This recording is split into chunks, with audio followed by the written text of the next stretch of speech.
आदाब, इस्तकबाल है आपका। आप देख रहे हैं न्यूज एट 9। मैं हूं आपके साथ सना वारिस। हेडलाइंस के बाद खबरें तफसील के साथ। और सबसे बड़ी खबर उधमपुर से आ रही है, उसका रुख कर लेते हैं। आपको बता दें कि आज NH 44 पर गाड़ियों की आमदोरफ्त बहाल कर ली गई है। दो ट्रकों के दरमियान तसादुम हुआ था, जिसकी वजह से नेशनल हाईवे को बंद कर दिया गया था। उधमपुर से ट्रैफिक को अब बहाल कर दिया गया है, इसलिए लोगों ने अब राहत की सांस ली है। जी हां, बड़ी खबर आपको दे रहे हैं उधमपुर से। उधमपुर में आपको बता दें कि दो ट्रकों के बीच तसादुम हुआ था और इस दो ट्रकों के बीच तसादुम होने के बाद आवाजाही को आमदोरफ्त को बंद करना पड़ा था। और सुबह सवेरे ही आपको बता दें कि JCB की मदद से इन दोनों ट्रकों को हटाया गया है। फिलहाल राहत की बात यह है कि अब ट्रैफिक को बहाल कर दिया गया है, यानी दोनों तरफ से ट्रैफिक की मूवमेंट इस वक्त जारी है। जी हां, तस्वीरों में देख सकते हैं आप, ये उस वक्त की तस्वीर है जब ये हादसा पेश आया था। दो ट्रक एक दूसरे से भिड़ गए, तसादुम हुआ, जिसके बाद काफी वक्त तक आपको बता दें कि आवाजाही जो है मुतासिर रही। हमारे साथ सुरेंद्र जुड़ रहे हैं इस खबर पर ज्यादा जानकारी के साथ, उन्हीं का रुख कर लेते हैं। कितने घंटे तक ट्रैफिक जो है मुतासिर रहा सुरेंद्र, जिसके बाद अब ट्रैफिक को बहाल कर लिया गया? देखिए, ये रात की बात है। सुबह कोई 2:30-3 बजे के करीब जो है लगभग जो है कोई 6 से 7 घंटे जो है ट्रैफिक मुतासर रहा, क्योंकि नेशनल हाईवे था और ये ट्रक जो थे दोनों आपस में भिड़े। और वहीं पे ये हुआ कि क्योंकि रात का वक्त था, अंधेरा था, उसके बाद जब पुलिस को इन्फॉर्मेशन में पुलिस मौके पहुंची तो लेकिन पुलिस ने उसी वक्त कार्रवाई स्टार्ट कर दी। रामबन पुलिस जो है लगातार और ट्रैफिक पुलिस के साथ मिलकर दोनों ने ये ऑपरेशन स्टार्ट किया। लगभग 5 से 5.5-6 घंटे लग गए। उसके बाद अभी जो है इसको बहाल कर दिया गया है वहां को, क्योंकि इसके लिए जो ट्रक थे ये बिल्कुल रोड पे इसका टर्न आउट हुआ था और उसके चलते ट्रैफिक मूवमेंट टोटली बंद हो गया था। तो बड़ी क्रेन जो लाई गई, उसके बाद इस जो ट्रक है इसको साइड किया गया। उसके बाद ट्रैफिक को आने जाने के लिए जो है वो शुरुआत की गई है। हालांकि उधमपुर की बात करें तो उधमपुर में भी जो है ट्रैफिक को रोक दिया गया था जखैनी चौक के बाद, और काफी घंटे तक छोटी बड़ी गाड़ियां रुकी रही। उसके बाद जैसे ही जो पुलिस की इंफॉर्मेशन मिली कि अब उनको साइड कर दिया गया ट्रक को, तो उसके बाद ट्रैफिक मूवमेंट को शुरू कर दिया गया है। जी, और अगर उधमपुर के मकाम की बात करें तो क्या वहां पर कई सौ गाड़ियां जो है दरमांदा हो गई थी? क्योंकि हम जानते हैं कि NH 44 शहरग मानी जाती है जम्मू कश्मीर की, और जब शहरग के बंद हो जाने से किस तरह की मुश्किलात पेश आती हैं गाड़ियों को, ड्राइवरों को, उससे हम सभी वाकिफ हैं। उनकी तादाद कितनी थी? क्या भारी तादाद में जो ट्रैफिक मूवमेंट जब रुका तो उस वक्त गाड़ियां दरमांदा रही? बिल्कुल ना, क्या कि जब ये नेशनल हाईवे बंद हुआ उसके चलते, क्योंकि नेशनल हाईवे पे जामिंग की स्थिति बन जाती है। अगर दोनों साइड से गाड़ियां छोड़ दी जाएं तो काफी जामिंग लग जाता है। तो उसके चलते उधमपुर में छोटी गाड़ियां काफी 200-250 से ज्यादा गाड़ी उधमपुर में जखैनी चौक पे छोटी गाड़ियां थी, पैसेंजर व्हीकल्स थी, उनको वहां पे स्टॉप कर दिया गया था। उसके बाद ट्रक जो थे वो काफी बड़ी लाइन में जो थे वो वहां पे खड़े कर दिए गए थे। लेकिन जैसे ही इंफॉर्मेशन मिली पुलिस की तरफ से, उसके बाद इनको रवाना कर दिया गया है। अभी जो स्मूथली जो है जो ट्रैफिक मूवमेंट है वो चल रही है। जी, क्या कहीं आगे किसी तरह की जामिंग की स्थिति तो नहीं, इस हवाले से कुछ जानकारी, या फिर ट्रैफिक पूरी तरीके से बहाल हो गया है और अच्छे ढंग से ट्रैफिक चल रहा है? सुरेंद्र, अभी की बात करें तो ट्रैफिक और पुलिस के जो हलाकार हैं वो लगातार रामबन एरियाज में वो जगह जगह पे खड़े हैं ताकि कोई किसी भी जामिंग ना हो। उसके चलते अभी ट्रैफिक मूवमेंट स्मूथ चल रहा है और पुलिस और ट्रैफिक पुलिस दोनों जो है इस पे कोशिश कर रहे हैं कि कहीं जाम ना लगे, क्योंकि ट्रैफिक मूवमेंट को इकट्ठा छोड़ा गया है तो जामिंग स्थिति बढ़ सकती है। लेकिन अभी फिलहाल कहीं से कोई रिपोर्ट ऐसी नहीं मिल पा रही है। बहुत शुक्रिया सुरेंद्र हमारे साथ जुड़ने के लिए और इस खबर पर ज्यादा जानकारी देने के लिए। तो मुकम्मल तौर पर ट्रैफिक को बहाल कर दिया गया है। ये उस वक्त की तस्वीरें हैं जब ट्रैफिक रोकी गई थी, इसलिए क्योंकि हादसा पेश आया था। दो ट्रक आपस में भिड़ गए थे और ट्रक किस तरह से भिड़े थे ये आप देख पा रहे हैं। सुरेंद्र, अगर आप फोन लाइन पर मौजूद हो तो मैं आपसे जानना चाहूंगी, क्या ड्राइवरों को किसी तरह की चोट आई थी क्या इस हादसे में? हाँ, इसमें एक जो पैदल चलने वाला कोई एक ड्राइवर उनको कोई नॉर्मल इंजरी हुई है, बट उसका उनको इलाज के लिए भेज दिया गया था और अभी उनकी हालत जो है ठीक बताई जा रही है। ये क्या लोड ट्रक थे या फिर खाली ट्रक जा रहे थे जो आपस में तसादुम हुए, और हादसे की वजह क्या बताई गई?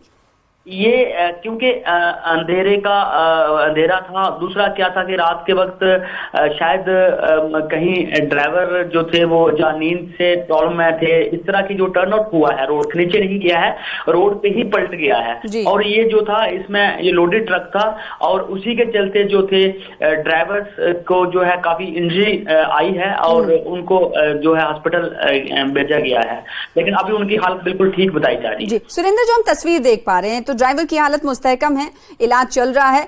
जो तस्वीर हम देख पा रहे हैं, जो दो ट्रक आपस में भिड़े, तसादुम हुआ, उसके दूसरी तरफ क्या खाई थी? अगर ट्रक, जाहिर सी बात है कुछ बड़ा हादसा हो सकता था, सिर्फ रोड पर ही पलटी, क्या ये माने कि दूसरी तरफ ट्रक के खाई थी? बहुत बड़ी, क्योंकि नेशनल हाईवे रामबन का एरिया आपको काफी बड़ा स्ट्रेच जो है वो चिनाब के साथ लगता हुआ है। ये बहुत बड़ी दुर्घटना हो सकती थी, क्योंकि ट्रक अगर नीचे चला जाता तो काफी उसमें कैजुअलिटी होती थी और गाड़ी का भी काफी नुकसान होता, लेकिन ये रोड पे ही पलटा है, उसके चलते कोई खास नुकसान तो बहुत हुआ है, ट्रक का तो काफी नुकसान हुआ है, लेकिन कोई बड़ा जो जानी नुकसान वो नहीं हुआ है।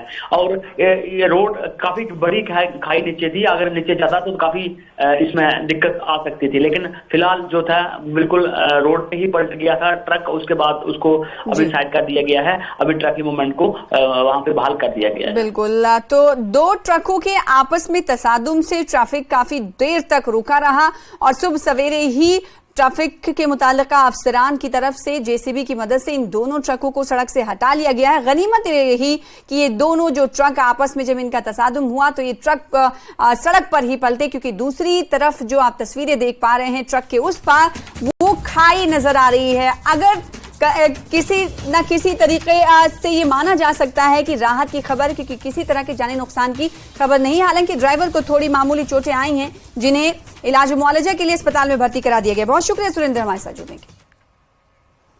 जयशंकर ने पाकिस्तान का नाम लिए बगैर दहशतगर्दाना हमले करने वाले पर निशाना साधा है, यानी दहशतगर्दी के हवाले से निशाना साधा है। उन्होंने कहा है कि साख गैर फाल है, क्योंकि उसका एक रुकन जिसका नाम जाहिर नहीं किया जाएगा, उनका मानना है कि वो किसी भी कीमत पर दहशतगर्दी की मश्क कर सकते हैं।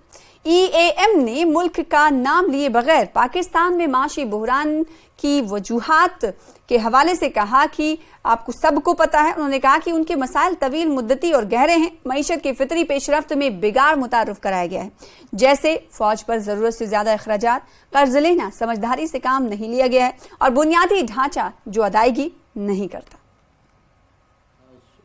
Convinced that your interest in what you've been doing for some time remains. The SAARC SAARC is an exception there. It's currently dormant because one of its members, who will remain unnamed, believes that they can practice terrorism at no cost. So that's an exception. But otherwise, we've been pretty much active, and really even the latest latest initiative we're looking at is this Middle East corridor, which has India at one end and Europe at the other. So it has, for the moment, Saudi Arabia and the UAE, but it is it's got the US as well as a kind of a guarantor partner, if you would. It really has a lot of possibilities because, given if we can find a more seamless, effective, competitive logistics between India and Europe, I think it will have enormous consequence for the global economy. Well. आगे बढ़ेंगे। Kathua railway station का नाम मुल्क के लिए कुर्बान करने वाले शहीद कैप्टन सुनील चौधरी के नाम पर रखने का मुतालबा जोर पकड़ रहा है, जिसके लिए कई समाजी तंजीमों और उनके अहले खाना ने हुकूमत से जल्द अज जल्द नाम बदलने की अपील की है। उनका कहना है कि कठुआ रेलवे स्टेशन मरहूम कैप्टन सुनील चौधरी के नाम से मंसूब किया जाए और उनकी बहादुरी के दास्तान को भी पेश किया जाए, ताकि नौजवान भी मुल्क की खिदमत करने के लिए सामने आए। इन्हें सबसे बड़ा खराज अकीदत पेश होगा। जो शहादत जो उन्होंने अपने हिंदुस्तान के लिए, हमारे वतन के लिए दिया है, तो उनको नमन करते हुए हमने सभी संस्थाओं ने यही किया है कि एक मन बनाया है कि हमने आज एक मोमेंटम कि जो बनाया है वो LG मनोज सिन्हा जी को थ्रू DC कठुआ रकीब मनास जी की तरफ से देंगे। और हम जो हमारे जहाँ के जो सांसद हैं डॉक्टर जितेंद्र सिंह जी, उनको भी एक रिक्वेस्ट करेंगे कि जो हमारा कठुआ रेलवे स्टेशन का नाम कैप्टन सुनील चौधरी जी के नाम किया जाए, ताकि जो हमारे देश के लिए शहीद हुए हैं उनको एक सच्ची श्रद्धांजलि का काम होगा। अगर ये स्टेशन उनके नाम से उनको डेडिकेट किया जाता है तो ये उनके लिए एक सच्ची श्रद्धांजलि होगी, और जो आने वाली नस्लें हैं उनके लिए एक इंस्पिरेशन का एक स्रोत होगा, क्योंकि जब ये स्टेशन उनके नाम से किया जाएगा उसकी साइटेशंस वगैरह, उसके जो बहादुरी के कारनामे हैं वहाँ पर डिस्प्ले किए जाएंगे, और आने जाने वाले लोग उसको पढ़ेंगे, बच्चे पढ़ेंगे तो उससे वो इंस्पिरेशन लेंगे। और खबर कठुआ से, Jammu Kashmir ex serviceman welfare association के मेंबरान ने कठुआ में शमा रोशन करके एक एहतजाजी मार्च निकाला। इन्होंने मगरबी बंगाल में ड्यूटी के दौरान अखनूर के 17 जैकलाई के सिपाही राइफलमैन अमित सिंह की मुश्तबा हालत में मौत को कत्ल करार देते हुए इसकी तहकीकात का मुतालबा किया है। साबिक फौजी मनोहर सिंह ने कहा कि अमित की मौत के पीछे कोई साजिश है, उसकी जांच सीबीआई से कराई जाए ताकि मुतासरा खानदानों को इंसाफ मिल सके।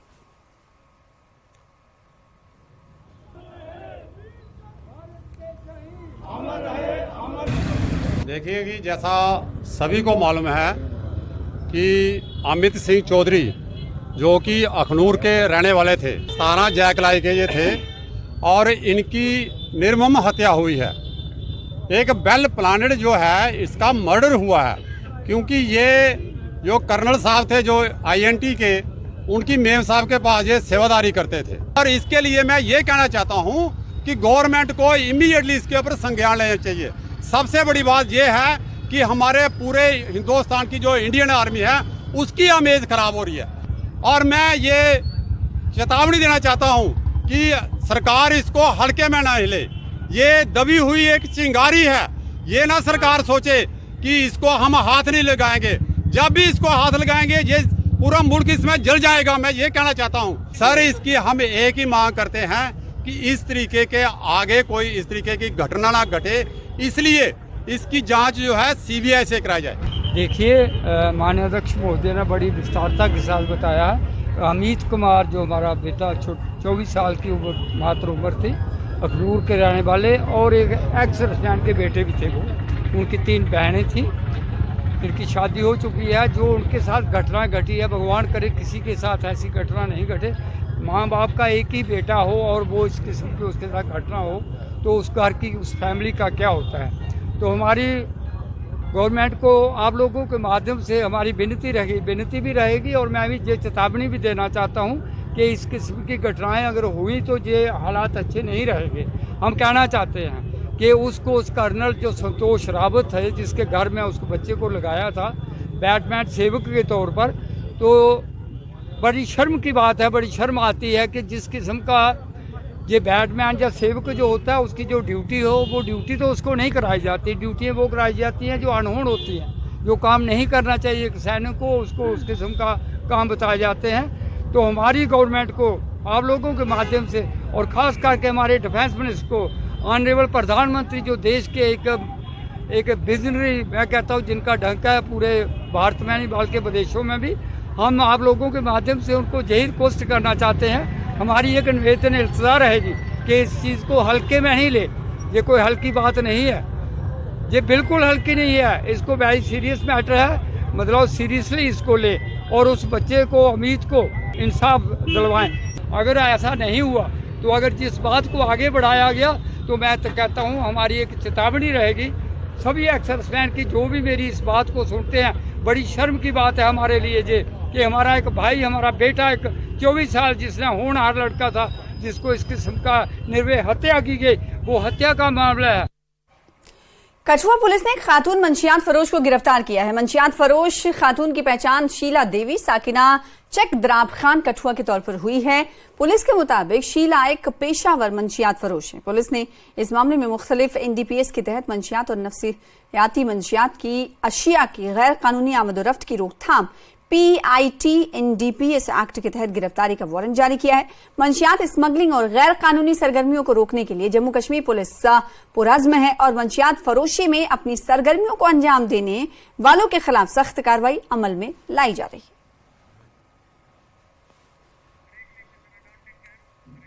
फिलहाल इसी के साथ रुकेंगे न्यूज एट 9 में छोटे से ब्रेक के लिए। कुछ और खबरों के साथ जल्द हाजिर होंगे।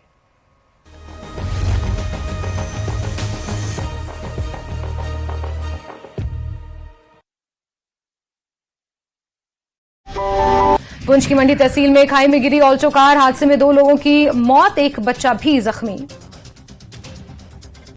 पुलवामा में शिक्षा विभाग की ओर से विद्यार्थियों को प्रोत्साहित किया गया। राजकीय कन्या उच्चतर माध्यमिक विद्यालय पुलवामा में मुख्य शिक्षा अधिकारी अब्दुल कयूम नदवी ने नेत्रहीन छात्रा तहजीबा जान को अपने खर्च पर एक विशेष लैपटॉप प्रदान कर छात्रा का हौसला बढ़ाया। कल मनाए जाने वाले विश्व पर्यटन दिवस के मद्देनजर पर्यटन विभाग ने कश्मीर भर में कार्यक्रमों की एक श्रृंखला की तैयार। आज टीआरसी श्रीनगर में एक जागरूकता सम्मेलन आयोजित किया गया।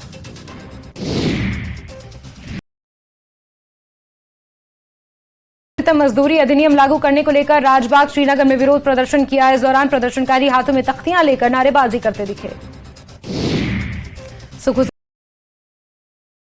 और कार्यकर्ताओं के खिलाफ एफआईआर, सभी पर शांति भंग करने का आरोप। नेता प्रतिपक्ष ने पुलिस की कार्यप्रणाली पर उठाए सवाल।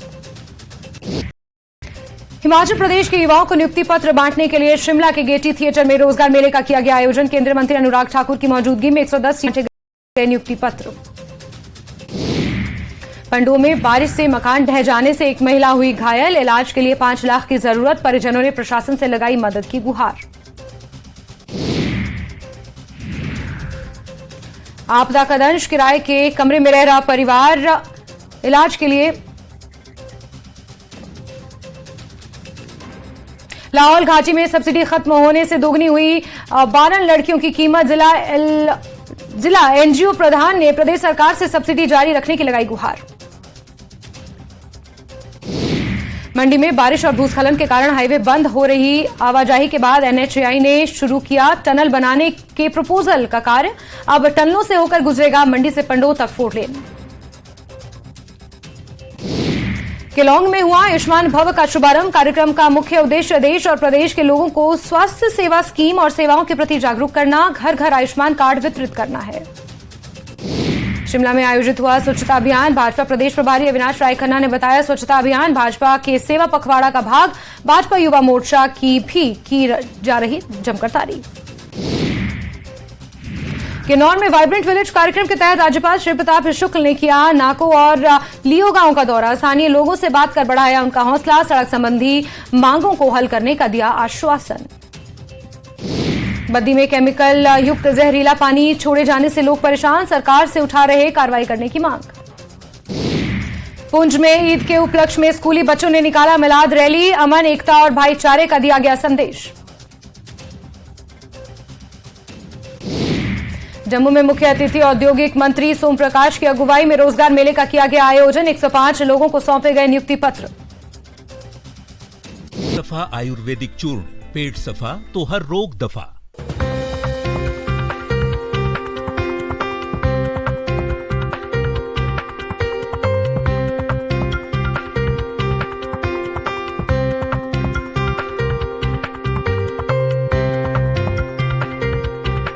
Headlines presented by पेट सफा आयुर्वेदिक चूर्ण, पेट सफा तो हर रोग दफा।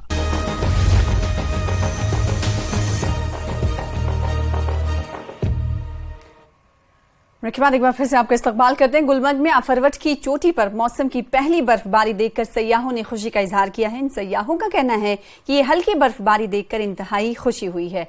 इनका कहना है कि ये वाकई जन्नत जैसी जगह है, यहाँ बर्फबारी देखने के लिए ज्यादातर लोग आते हैं। सयाहों का कहना है कि गुलमर्ग में सर्दी का भी खासा एहसास होता है। गुलमर्ग में इन दिनों काफी तादाद में सयाह मौजूद हैं और रिकॉर्ड भी टूटे और यहाँ की कुदरती खूबसूरती का लुत्फ ले रहे हैं। कश्मीर में अब दर्जे हरारत में कमी आना शुरू हो चुका है। बर्फबारी ये 1-2 दिन पहले यहाँ से मतलब इस सीज़न का शुरुआत हो चुका है बर्फबारी का। तो जो ये हल्की ठंड है और बर्फबारी की शुरुआत हो चुकी है। हल्के गर्म कपड़े लेकर हम लोग आए हैं और अभी सीज़न का इस साल का पहला मौसम है। बहुत खूबसूरत नज़ारा है। कुछ दिन के बाद तो इसमें और भी बर्फ़ की चादरें पूरे पहाड़ों से ढक जाएंगी। ये देखने के बाद तो बहुत खुशी हुई। तो लेकिन अभी हम लोग वहाँ तक पहुँच नहीं पाए हैं, लेकिन यहाँ से बर्फ़ दिख रहा है, बहुत ही खूबसूरत लग रहा है। अब आगे चलते हैं। फिर पहला सीज़न जो है वो बर्फ़बारी का है। फर्स्ट 1-2 दिन हुआ है और ये देख के तो बहुत खूबसूरत नज़ारा है। हाँ, लगता है कि हम सब जन्नत आए हुए हैं। हम तो फर्स्ट टाइम आए हुए हैं कश्मीर, लेकिन दोबारा नेक्स्ट टाइम जब भी मौका मिलेगा इंशाल्लाह ज़रूर आएंगे। ये जन्नत है, जन्नत। कि सीज़न का फर्स्ट बर्फबारी हुई है यहाँ पे, तो हम लोगों का बेटर एक्सपीरियंस रहा है ये देख करके, और बहुत अच्छा मौसम है। और अभी ठंड का भी थोड़ा सा मौसम है और ठंड बढ़ गई है अभी, तो हम लोग एंजॉय कर रहे हैं काफ़ी। Special secretary agriculture production and farming Kashmir Mohammad Farooq का कहना है कि वादी कश्मीर के बेरोजगार नौजवानों के लिए मछली पालन के लिए सरकार की मुतारिफ करदा काफी स्कीमें मौजूद हैं, जिनके जरिए नौजवान अपने यूनिट से शुरू करके अच्छा खासा रोजगार हासिल कर सकते हैं। इन्होंने नौजवानों से अपील की कि वो आगे आकर मछली पालन में अपने आप को खुद कफील बनाएं और महकमे से राब्ता करके स्कीमों से फायदा उठाएं।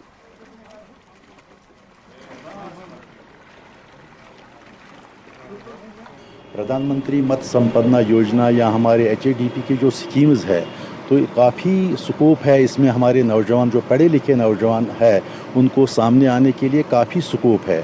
हमारे ट्राउट रेसवेज के लिए वो अप्लाई कर सकते हैं, कोई कारप हेचरी के लिए अप्लाई कर सकता है, ये यहाँ ट्राउट हेचरी के लिए अप्लाई कर सकता है। अपना यूनिट या अपना एंटरप्रेन्योर बनना चाहता है तो उसके लिए वो जो हमारी वो इसकी तरह जा रहे हैं पोस्ट हार्वेस्ट मैनेजमेंट के लिए, उसके लिए भी हमने काफ़ी कोल्ड स्टोरेज रखे हैं। बहुत सारे स्कीमें हैं, कियोस्क्स रखे हैं, फिश कियोस्क्स रखे हैं। नौजवानों को आगे आना चाहिए, हमारी इन स्कीम्स का फ़ायदा उठाना चाहिए। हमें भरोसा दिया, जो बात हमने डायरेक्टर साहब से की उन्होंने हमें पूरा भरोसा दिया। सबसे हमारा मसला था वो पानी का, क्योंकि हमारा पानी यहाँ ये सारा पानी इन्होंने पाइपों में भर दिया। हमने डायरेक्टर साहब को उस बारे में इन्फॉर्म किया। साहब ने हमें ये भरोसा दिया कि मैं आपको यहाँ एक शॉप प्रोवाइड करूँगा जिसमें आप अपना ये जो मछलियाँ है वो आप बेच सकोगे। तो हम बहुत ही शुक्रगुजार हैं डायरेक्टर साहब के। तीसरा मसला था हमें इंश्योरेंस का, तो इस पर भी डायरेक्टर साहब ने कहा कि मैं ज़रूर इस पर कुछ करूँगा। ईद मिलादुन्नबी की मुनासिबत से पटन के निहालपुरा और तरकोल बल में मुख्तलिफ मकामात पर मिलाद की रैलियां बरामद हुई, जुलूस निकाला गया जिसमें काफी तादाद में अकीदतमंदों ने शिरकत की। सबसे बड़ा जुलूस निहालपुरा से बरामद हुआ जो तापर पटन में इख्तिताम पजीर हुआ, जहां पर उलमा ने सीरत हजरत रसूल खुदा पर रोशनी डाली। उलमा ने कहा कि इस्लाम हर मजहब का एहतराम करने का दर्स देता है, इसलिए हर लोगों का एहतराम करना जरूरी है।